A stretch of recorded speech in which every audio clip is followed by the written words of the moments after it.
ஆன்மீக அன்பர்கள் எனது வணக்கங்கள். மார்கழி மாத கடகராசி அன்பர்களுக்கான பொது பலன்கள். கடகராசி அன்பர்களுக்கான ஒரு மார்கழி மாத பலன்கள். இந்த மார்கழி மாதம் பார்த்திங்கன்னா 16/12/2024 13/1/2025 வரையான பலன்கள் மார்கழி மாதம். இந்த மார்கழி மாதத்தில் மார்கழி 15ஆம் தேதி 30/12/2024 சுக்கிர பகவான் கும்பராசிக்கு பயிற்சி அடைகின்றார். மார்கழி 17ஆம் தேதி 1/1/2025 புதன் பகவான் தனுசு ராசி பயிற்சிகின்றார். இந்த பயிற்சியோடு இந்த மார்கழி மாதம் ஆரம்பிக்குது. இந்த மார்கழி மாதத்தில் கடகராசி என்பதற்கான ஒரு பலன் பார்ப்போம். இந்த கடகராசி என்பதுக்கு பார்த்தீங்கன்னா உங்களுக்கு என்று இந்த மாதம் முழுவதும் சூரிய பகவான் 6ல் இருக்கார். சூரிய பகவான் 6ல் இருக்கின்ற காலகட்டத்தில் பார்த்தீங்கன்னா எதிர்பாராத தனவரவுகள், எதிர்பாராத சில விஷயங்கள் நடக்கலாம். எதிர்பாராத சில வரவுகளை நீங்கள் கண்டிப்பாக பார்க்க போகிறீங்க. மனதுக்கு ஒரு தெளிவு, இது வரைக்கும் இந்த தயக்கங்கள் தடுமாற்றங்கள்லாம் நீங்கள் ஒரு தெளிவாக பேசக்கூடிய, தெளிவாக முடிவெடுக்கக்கூடிய ஒரு நபராக நீங்கள் காணப்பட போகிறீங்க. நீங்கள் அதே மாதிரி இந்த எதிராக யாராக இருந்தாங்களோ, உங்களுக்கு எதிராக இருந்தவங்களை எல்லாரையும் நீங்கள் வெற்றி கொள்ளக்கூடிய ஒரு காலகட்டமாக அமையுது. அது தொழில் சார்ந்து, வியாபாரம் சார்ந்து, உங்களுடைய பணியிடத்தில் எங்கே இருந்தாலும் சரி, உங்களுடைய வெற்றியை நீங்கள் கொள்ளக்கூடிய ஒரு அற்புதமான ஒரு நாளாக, மாதமாக இந்த ஒரு மாதம் ஒரு நாள் அமைப்போது கடகராசி என்பது இந்த மார்கழி மாதம். இந்த செவ்வாய் பகவான் உங்கள் ராசியில் இருக்கார். ராசியிலே செவ்வாய் பகவான் இருக்கிறதா பார்த்தீங்கன்னா மற்றவர்களுக்கும் கருத்துக்களுக்கும் மதிப்பளிங்க. யார் என்ன சொல்கிறோம் அவங்களுடைய கருத்துக்களையும் கேட்டு நல்லதாக கெட்டதான்னு யோசித்து முடிவெடுங்க. மற்றவங்களுடைய பேச்சை கேட்கவே கூடாது இருக்காதுங்க. ஆனால் மற்றவங்க பேச்சை கேட்டு முடிவெடுப்பது நல்லது உங்களுக்கு. அதே மாதிரி எந்த விஷயமா இருந்தாலும் மனதுக்கு ஒரு புதுவித மாற்றங்கள் கண்டிப்பாக ஏற்பட போகுது. ஒரு விஷயம் செய்வேன்னா நல்ல ஒரு புது எனர்ஜியோடு, புது தெம்போடு இதை எடுத்து செய்யக்கூடிய நிலை உங்களுக்கு ஏற்பட போகுது. இந்த ராசியில் உங்களுக்கு செவ்வாய் பகவான் இருக்கின்ற காலகட்டத்தால் அடுத்தோடைய கருத்துக்களையும் கேட்டு செய்யுங்க, சிறப்பாக இருக்க போகுது உங்களுக்கு. புதன் பகவான் 5ல் இருக்கார்.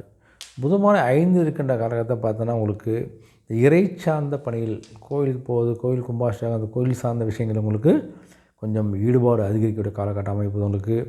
எதிலும் கொஞ்சம் சிக்கனமாக செயல்படக்கூடிய ஒரு நபராக இருக்க போகிறீங்க. சிக்கனமாக செயல்படக்கூடிய ஒரு காலகட்டமாக உங்களுக்கு இருக்க போது பார்த்துங்க. 1/1/2025 பார்த்திங்கன்னா புதன் பகவான் 6க்கு போகிறாரு. இந்த 6ல் பகவான் சில காலத்தில் பார்த்தீங்கன்னா எதிர்பார்த்த வரவுகள் ஏற்படும். அந்த காசு வரணும்னு ஒரு கணக்கு போனால் அந்த காசு உங்கள் கண்டிப்பாக உங்கள் கைக்கு வரக்கூடிய ஒரு நிலை ஏற்பட போகுது உங்களுக்கு. அதே மாதிரி முக்கிய முடிவு எதுவாக இருந்தாலும் நிதானமாக யோசித்து எடுங்க. முக்கிய முடிவாக இருந்தால் வீட்டில் பெரியவங்ககிட்ட கணவன்கிட்ட உட்காந்து கலந்து பேசி முடிவெடுங்க. நிதானமாக முடிவெடுத்தாலே உங்களுக்கு அதில் நல்ல ஒரு முடிவாக இருக்கும். ஆனால் யோசித்து எடுங்க. சுக்கிர பகவான் 7ல் இருக்கார். சுக்கிர பகவான் 7ல் இருக்கிற நிலையில் பார்த்தோன்னா உங்களுக்கு பணிபுரிகின்ற இடத்துல ஒரு மதிப்பும் மரியாதை உயரக்கூடிய காலகட்டமாக அமைக்குது. அதனால் பரிசு நேரத்துலேயும் உங்களுக்கு எந்த குறையும் இல்லாமல் ஒரு மதிப்போட நீங்கள் இருக்க போகிறீங்க. நீங்கள் உங்களுடைய முன்னேற்றத்துக்கான சில நெளிவு சுழிகள்லாம் கொஞ்சம் உணர்ந்துங்க. இப்படி போனால் இப்படி போனால் வாழ்க்கையில் முன்னேறலாம் அப்படின்னு ஒரு நெளிவு சுழிகளை தெரிந்து கொண்டு அந்த முன்னேறதுக்கான சில வாய்ப்பெல்லாம் கிடைக்க நீங்கள் பயன்படுத்தி கொள்ளுங்க. நீங்கள் 30/12/2024 பார்த்தீங்கன்னா சுக்கிர பகவான் 8க்கு வராரு. சுக்கிர பகவான் 8ல் வருகின்ற நிலையில் பார்த்தா உங்களுடைய மனதில் ஒரு இனம் புரியாத சிந்தனைகள்லாம் போகக்கூடிய ஒரு நிலை, சில குழப்பங்கள் இதெல்லாம் கொஞ்சம் ஏற்படும். ஆனால் கொஞ்சம் குழப்பமான முடிவுகள், குழப்பமான சிந்தனைகள்லாம் இருக்கிற நிலையில் ஒரு முடிவு எடுக்கணும்னா பெரியவங்களுடைய மற்றவங்களுடைய கொஞ்சம் ஆலோசனை கேட்டு ஒரு தெளிவான முடிவெடுப்பதற்கான ஒரு நிலைக்கு நீங்கள் வாங்க. ஏன்னா சில இடமுறையாக குழப்பத்தான் தேவையற்ற நீங்கள் முடிவெடுக்கும்போது தேவையற்ற விரயங்களையும் தேவையான பிரச்சனை சந்திக்கக்கூடிய காலகட்டமாக இருக்கும் உங்களுக்கு. அதனால் இந்த 8ல் சுக்கிரனில் கொஞ்சம் கவனமாக யோசித்து முடிவெடுங்க. இழுபறியான சில செயல்களெல்லாம் முடியக்கூடிய நிலை இருந்தால், குழப்பமான முடிவாக இருந்தாலும் சில இழுபறியாக இருந்த சில வேலைகள் உங்களுக்கு முடியக்கூடிய நிலை ஏற்பட போகுது இந்த மார்கழி மாத கடகராசி அன்பர்களுக்கு. குரு பகவான் பார்த்தா 11ல் இருக்கிறாரு. குரு பகவான் 11ல் இருக்கிற நிலையில் பார்த்தா உங்களுடைய உயர்கல்வியில் ஒரு முன்னேற்றம் ஏற்படும். கல்வியில் சில தடைகள் தாமதம் தான் அதெல்லாம் நீங்கிடும். கல்வியில் நல்ல ஒரு முன்னேற்றத்தை பெறக்கூடிய நிலை உங்களுக்கு இருக்குது. குரு 11 இருக்கிற காலகட்டத்தில் மாணவர்களுக்கு ஒரு சிறந்த ஒரு எதிர்காலமும் கல்வியில் முன்னேற்றம் கண்டிப்பாக கிடைக்க போகுது உங்களுக்கு. சனி பகவான் 8ல் இருக்கிறதா பார்த்தோன்னா உங்களுடைய வியாபாரத்தை கொஞ்சம் போட்டிகள்லாம் அதிகரிக்கும்.